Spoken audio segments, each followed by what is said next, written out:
Today, I want to continue to talk a little bit more about procrastination.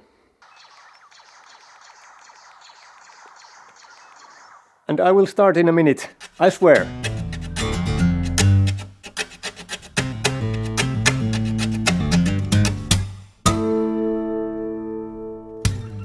On the last video, I talked a little bit about procrastination in the life of musician and composer and how does that affect your playing or practicing or composing. And today I want to talk to you about what things are causing distraction and procrastination in my work days and how to avoid those biggest pitfalls.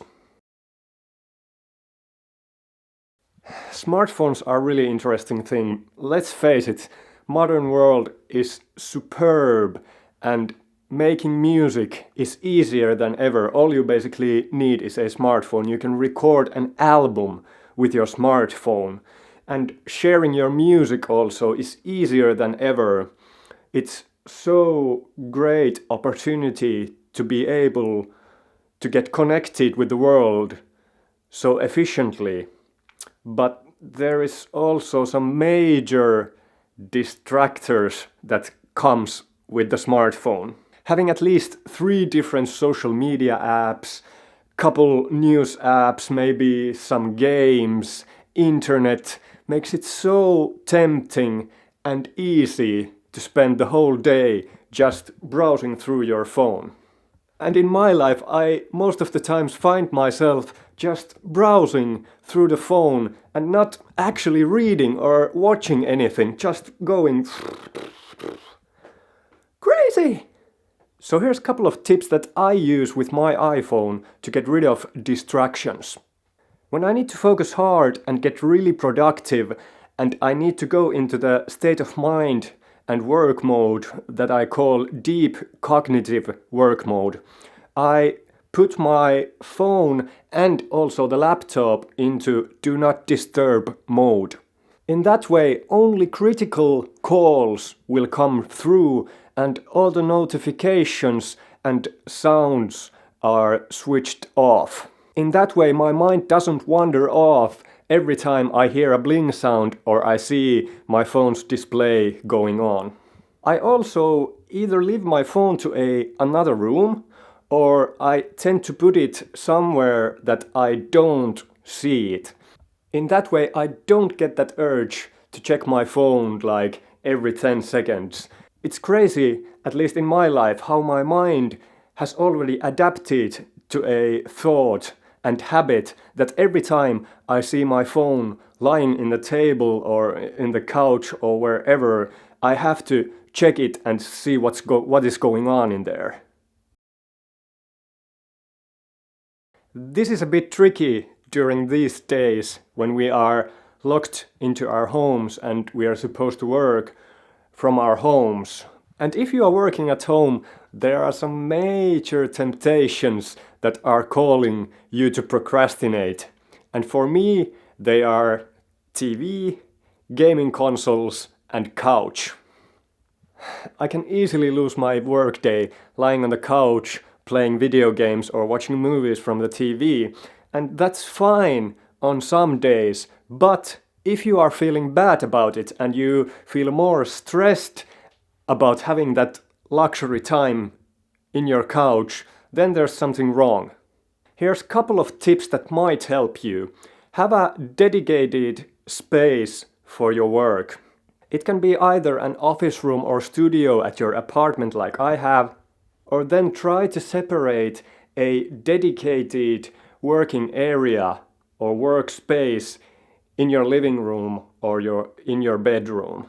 Maybe even put your workstation so that you don't see your couch and TV and maybe fridge all the time. And if you are like me, whose concentration skills are basically less than 0, and if you find, for example, a TV to be a major distraction, try to make it as hard as possible to use that media or device to procrastinate. For example, hide your TV remote in the morning, put it in the toilet or in a drawer where you don't see it, and it makes actually a little bit harder to start that procrastination cycle, and you are able to make that shift in your workday to a right path again.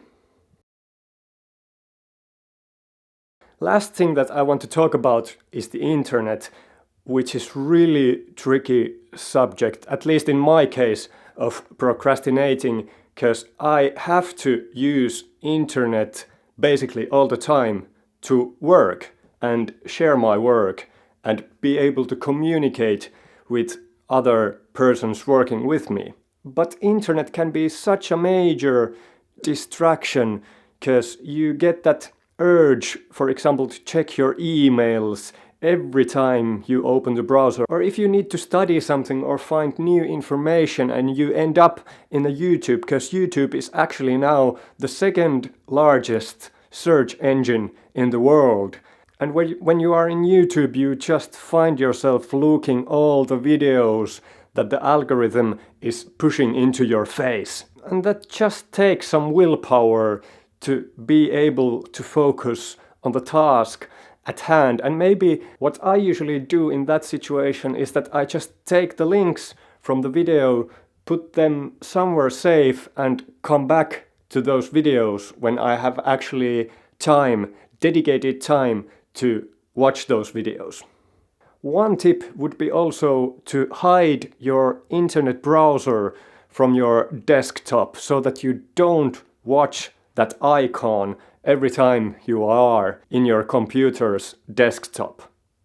Yeah, I could spend like hours and hours talking about these different distractions and how they make me procrastinate and how I avoid them and what techniques I use to avoid them. But here's a couple major that I've found really bad for my life, work life, and procrastination. Hit me with a comment if you have any questions about procrastination and different techniques, or if you have like a specific distraction that you want to talk about and how to get rid of it.